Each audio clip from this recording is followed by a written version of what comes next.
Ryan Reynolds here from Mint Mobile. With the price of just about everything going up during inflation, we thought we'd bring our prices down. So to help us, we brought in a reverse auctioneer, which is apparently a thing. Mint Mobile Unlimited Premium Wireless. How to get 30, 30, bit to get 30, bit to get 20, 20, 20, bit to get 20, 20, bit to get 15, 15, 15, 15, just $15 a month? Sold! Give it a try at mintmobile.com/switch.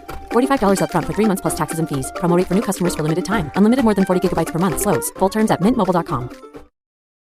Families have a lot going on. Let Ollie help manage the mental load with new cognitive help supplements for everyone 4 and up, like delicious Lolly Focus Pops or Lolly Mellow Pops for kids. And for parents, try 3 new Brainy Chews to help you focus, chill out, or get energized. Find these cognitive health buddies for the whole fam at ollie.com. That's OLLY.com. These statements have not been evaluated by the Food and Drug Administration. This product is not intended to diagnose, treat, cure, or prevent any disease. This is Optimal Living Daily, episode 3217, Key to Early Retirement, Margin of Safety, by ESI of esimoney.com, and I'm Justin Malik. I read to you every single day of the year, kind of like an audiobook, and then on Sundays, I share an extra episode from a different podcast in our Optimal network, and today's comes from Optimal Finance Daily. Please do subscribe to or follow Optimal Finance Daily wherever you're listening to this to keep all of this going. It really helps a lot. But for now, let's get right to the bonus episode and Diana's commentary as we optimize your life. Key to Early Retirement, Margin of Safety, by ESI of esimoney.com. One of the things I worry about for extreme early financial independence retirees is that they plan the numbers too close. In other words, I think some would be in trouble if something unexpected and costly pops up. And as we know, we should expect the unexpected when it comes to money emergencies. For example, let's say a 30-year-old has $1 million saved. Using the 4% rule, they should be able to take out $40,000 each year and be reasonably sure their money will last. Let's also assume that $40,000 is just what they need to make their budget work. This sort of setup is considered very normal for many in the early retirement community, but it has a couple of inherent risks. Potential money problems in early retirement. There are problems that could pop up given this scenario. Number 1, the 4% rule is not a rule in the same way a law is a law in science. A law has been proven to be true. The 4% rule has been proven to the extent that it's been back tested. But as we all know, past performance is no guarantee of future results. So basing your entire life on something that is probably true but may not actually happen in your lifetime is risky. And number 2, their savings, withdrawal, and expenses match. So if a big expense pops up out of nowhere, like let's say your furnace stops working when it's 0 degrees outside, life starts to get very tough.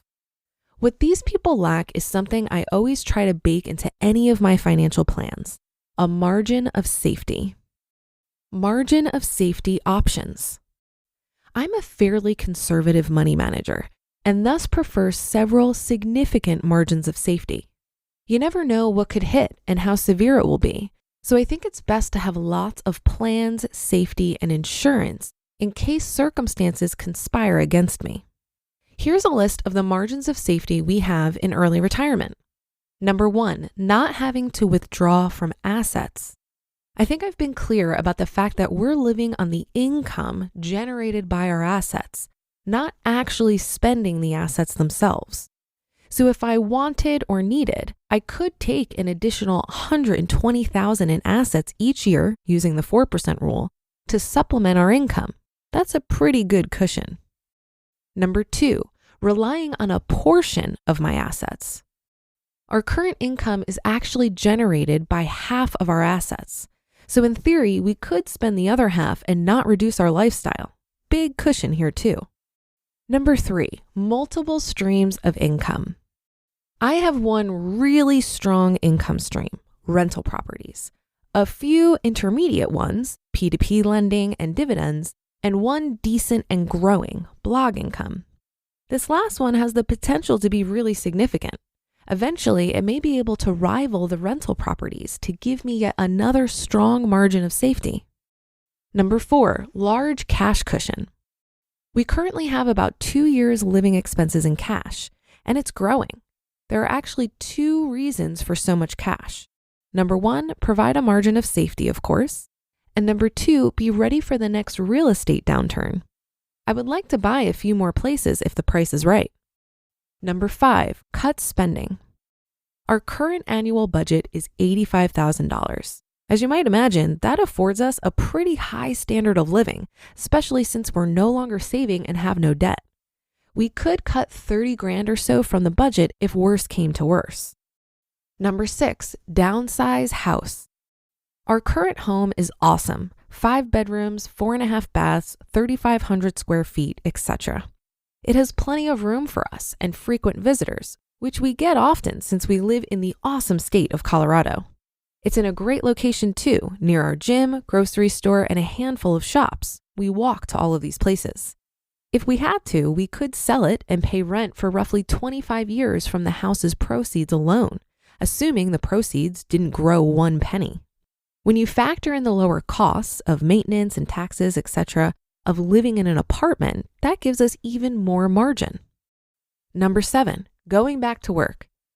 I hate to think about it, but I have very marketable skills, good connections, and I could go back to work if I needed.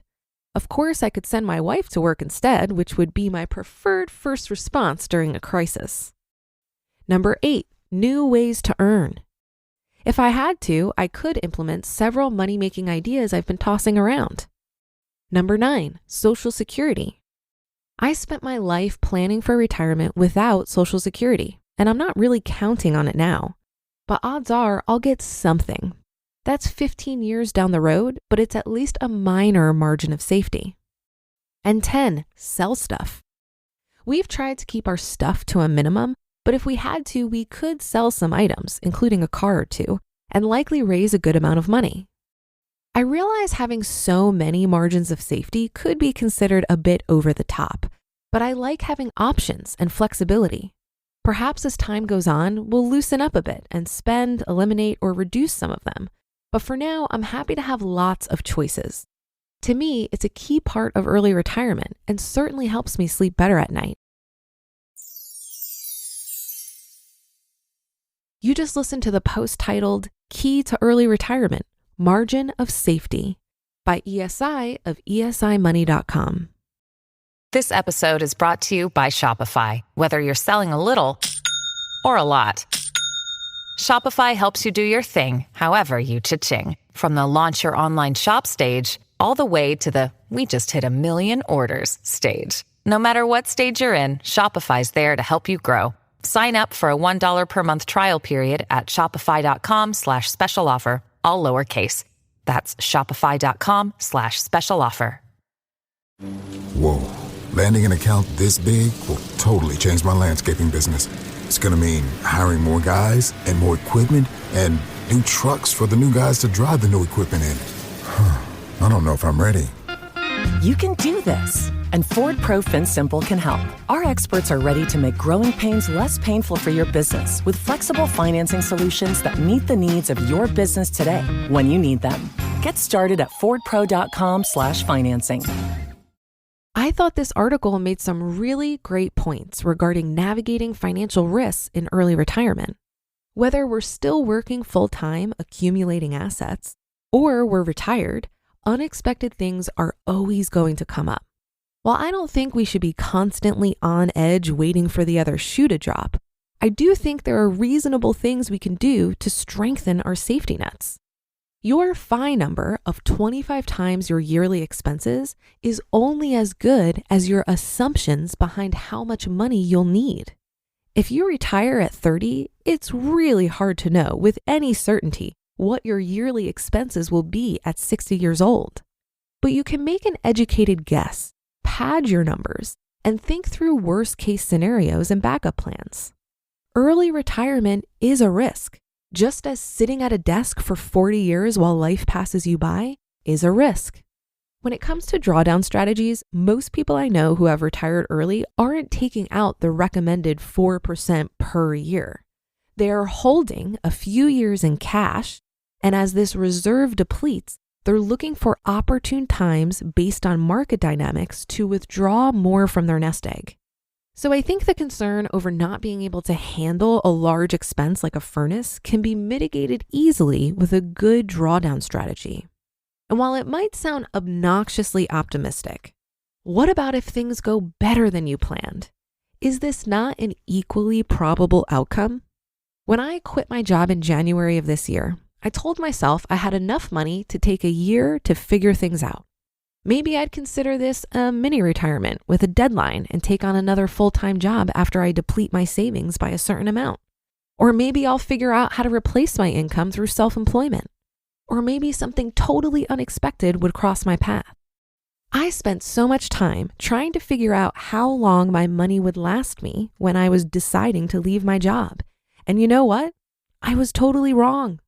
I've spent about 30% less than I budgeted over the last 9 months.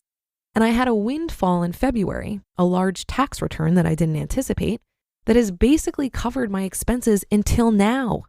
I'm just now starting to tap into the money that I thought I would have needed 9 months ago. So again, plan for the worst, but recognize that unexpected good fortune is just as probable as unexpected expenses. I'll leave it there for today. That's a wrap for another Sunday show. Have a great rest of your day, and I'll be back tomorrow for Minimalist Monday, where your optimal life awaits.